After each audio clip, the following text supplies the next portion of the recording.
তাদের বাড়ির লোক সুরক্ষিত, যারা আটকাচ্ছে তাদের বাড়ির লোক সুরক্ষিত।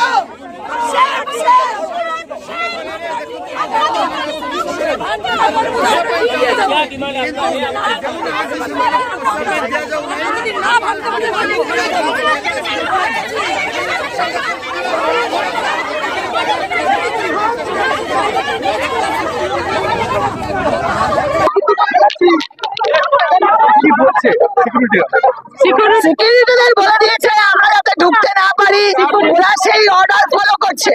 ওদের বাড়ির লোকেরা সুরক্ষিত। আজকে যুব সম্প্রদায় যদি কাজ পেত তাহলে বসে বসে মদ গাঁজা খেতে খেতে কি রেপ করতো? করতো না। উনি যুব সম্প্রদায়কে বেকার রেখে দিয়েছেন, আর উনি নিজে হেলিকপ্টার চড়ে ঘুরছেন। এবার ওই কাজ না পাওয়া লোকগুলো যেমন তেমন প্রকারে নিজেদের রিক্রিয়েশন করতে চাইছে, উনি ছেড়ে রেখে দিয়েছেন। তোরা যা খুশি কর, আমরা শাস্তি দেব না। অতএব সেই জন্য তারা এই ধর্ষণের বাজার খুলে রেখেছে। আবার তো কর্তৃপক্ষদের সঙ্গে কথা বলার কথা, আমাদের হাতে তো কিছু নেই। আমরা কথা বললে কি হবে? সবাই যাবে না, 4 জন বা 5 জনই যাবে।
আরজি করে অভয়ার ন্যায় বিচার আমরা পাইনি, তার ক্ষোভ মানুষের মধ্যে এখনো দগদগে রয়েছে।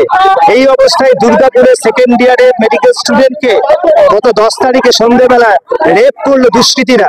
আর মাননীয় মুখ্যমন্ত্রী বলছেন রাত 12টার পর কেন বাইরে গিয়েছিল। প্রথম কথা, উনি ভুল তথ্য পরিবেশন করছেন।